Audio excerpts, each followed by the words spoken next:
এখানে সব জায়গায় যাস তুই যেত। হ্যালো এভরিওয়ান, গুড মর্নিং সবাইকে। কেমন আছো তোমরা সবাই? আমি তো বেশ ভালোই আছি। আজকে মনটা বেশ খুশি। স্নান করে সকাল সকাল পুজো করে নিয়েছি, কারণ আজকে একটু বেরোনোর আছে। বেরোনোর বলতে আজকে যাবো একটু বাড়িতে। তাছাড়াও আজকে আমাদের রেমোদের বাড়ি আছে নেমন্তন্ন। পুজো করে গাছগুলোতে আমি জল দিয়ে নিচ্ছি। আর আমাদের পদ্ম গাছটার আজকে জলটা চেঞ্জ করা হয়েছে। এই যে আমি নিচে রান্না বসিয়ে এখানে হচ্ছে দিয়ে পদ্ম গাছের জলটা চেঞ্জ করছিল, তো সেই জন্যই আমাকে ডাকছিল। একটু চিলি চিকেন করছি, বাবার জন্য একটু চিলি চিকেন করে নিয়ে যাবো। অনেকদিন ধরেই ভাবি নিয়ে যাব, কিন্তু সময় সুযোগ কিছুই না হয়ে গেছে আমার বাড়িতে। আর বাড়িতে আসলে কিন্তু মেয়েদের মন খুশিতে এমনিই আত্মরা হয়ে যায়। আর দীপ দেখছি এসেই মিষ্টি খেতে লেগে গেছে। এটা হচ্ছে ওর ফেভারিট মিষ্টি। এখান থেকে আমরা যাব হচ্ছে রেমোদের বাড়ি। আর আমাদের যেতে যেতে কিন্তু প্রায় সন্ধে হয়ে গেছিল, কারণ এখন যেহেতু শীতের বেলার সাথে দৌড়ে পড়া যায় না। তাছাড়াও দীপের দোকান থেকে আসতে না অনেকটাই লেট হয়ে গেছিল। তো এখানে আমার ভাই আমাদেরকে নিতে এসেছে। আমরা যাচ্ছি ওদের বাড়িতে। এই যে রেমোরা কিন্তু এই বাড়িটা কিছুদিন হচ্ছে নতুন করেছে। তো এখানে এসে তো আমরা রেমোকে খুঁজেই পাচ্ছি না। ওর দাদা আবার বলছে ওই মনে হয় ফোন নিয়ে ব্লগ করতে করতে আসবে। তাই নিয়ে আমরা ভীষণ হাসাহাসি করছিলাম। ঘরে গিয়ে দেখি রেমো নেই। তো আমি ভাবলাম যে ঠিক, তাহলে রান্নাঘরে মা মেয়েতে বসে রান্না করছে। রোহিত দেখো এখানে আটশোলার মতো লাফালাফি করছে। গিয়ে দেখি হ্যাঁ, রেমো আর রূপাদি এখানে বসে রান্না করছে। রূপাদিকে আমি প্রথমে ভেবেছি রেমো। তো এখানে মনে হয় মাকে হেল্প করে দিচ্ছে মশলা ছাড়াতে। আর দীপ যেখানে যাবে ও একটু দুদণ্ড বসতে পারে না, গিয়ে পরে শুয়ে পড়েছে। আসলে সারাদিন দোকানে বসে থাকে তো কোমর ব্যথা হয়ে যায়। এই দেখো ওকে কোনো ভিডিওতে ডাকলেই ও এক হেয়ার স্টাইল ঠিক করবে, আর না হলে ও গোপ মোড়াবে। মানে ওর এই দুটো ছাড়া ওর কোনো কাজ নেই। সেটা আবার আমি এখানে ভাইকে কপি করে দেখাচ্ছিলাম। আর আমি রেমোদের বাড়ি গেলে আগে ছাদে উঠি। ওদের ছাদের প্ল্যানটা আমার এত ভালো লাগে না। সামনে একটুখানি স্পেস আর দুদিকে ছাদটা ভাগ করা। আর তাছাড়া ও রিসেন্টলি ছাদে কিছু ছাদ বাগান করছে, তো সেই গাছগুলোই দেখছিলাম। আর কিছুদিন আগে রূপাদি একটা ফুল নিয়ে এসছে। ফুলটা যে এত সুন্দর দেখতে, দেখো কি সুন্দর ফুলটা, একদম সূর্যমুখীর মতো দেখতে। আর এখানে কিছু ইনডোর প্ল্যান্ট লাগিয়েছিল, সেগুলোও দেখছিলাম। তারপরে ও অনলাইন থেকে লিপস্টিক কিনেছিল, সেই লিপস্টিকগুলো আমাকে দেখাচ্ছিল। আর তার মধ্যে দেখো আবার ওর দাদা হস্তক্ষেপ করেছে।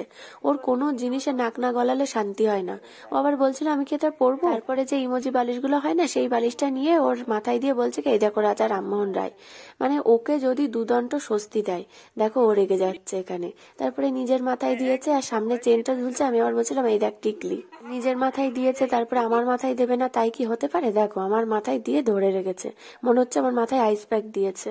আর তখন আমরা তিনজনই বসে আড্ডা দিচ্ছিলাম, কারণ ভাইয়ের আবার পরীক্ষা চলছে, অঙ্ক পরীক্ষা। ও আবার একটু বই পড়ছে। আর আসার পর থেকে রেমোট জিনিস নিয়ে তো টানটানি শুরুই করেছে। এবার নিয়েছে হেয়ার ব্যান্ডটা। বলছে আমি এবার থেকে চুল কাটবো না, হেয়ার ব্যান্ড কিনবো, কিনে চুল এইভাবে আটকে রাখবো। তারপরে এখানে এসে দেখি বাবা জুতো এসেছে। ওর সাথে আমার বাড়িতে আর দেখা হয়নি, কারণ বাড়িতে তো আর বসতে পারিনি। তো এখানে এসে দেখি ও ঠিক চলে এসছে। আর এখানে রেমো করছে আমাদের জন্য চা, কারণ ওর দাদা চা না খেলে আবার সন্ধে ভালো কাটে না। তো আমরা ছাড়াও কিন্তু কালকে আরো একজন ইনভাইট ছিল, সে হচ্ছে রেমোর বয়ফ্রেন্ড। আর এই বিস্কুটটা আমার ফেভারিট বলে ভাই আবার এই বিস্কুটটা নিয়ে এসছে। তো আমরা সবাই এখানে বসে বসে গল্প করছিলাম।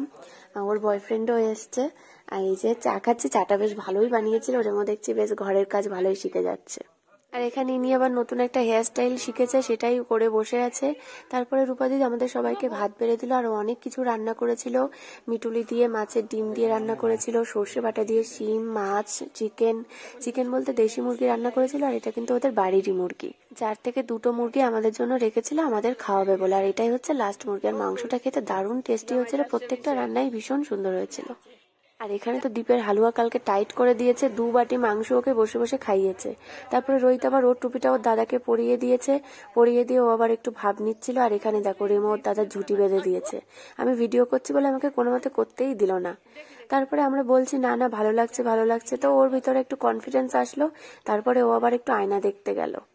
আবার এই ঝুঁটিটা খুলেই ফেলছিল, কিন্তু রেমো বারবার বারণ করায় দেখলাম একটু রেখে দিল।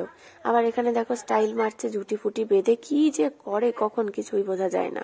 রেমো আর আমার বোন এরা দুজনই কিন্তু দীপকে পেলে এইভাবে ঝুঁটি বেঁধে দেয়, নয়তো ক্লিপ দিয়ে আটকে দেয়। মানে ওরা দুজন যে ওদের দাদার সাথে কি করে বলা যায় না। আর আজকে আমরা সবার রিকোয়েস্টে ঠিক করলাম যে আজকে রেমোতে বাড়িই থাকবো, আজকে আর আমার বাড়িতে থাকবো না। আমরা তিনজন ওর খাটে একসাথে থাকবো। বাড়িতে বাবার সাথে তো দেখা হয়নি, বাবার সাথে দেখা করে তারপরে বাবাকে আবার বলে এসেছি। আর এখানে দেখো রেমো ওই কাঠি দিয়ে কান চুলকাচ্ছে বলে ও আবার স্ক্রু ড্রাইভার বার করেছে ওর কান চুলকে দেবে। মানে কোনো মানে হয়? স্ক্রু ড্রাইভার দিয়ে নাকি ওর কান চুলকে দেবে। মেকানিক যখন কান চুলকে নড়িস না মানে কি? আমার সুশ্রী লাগছে।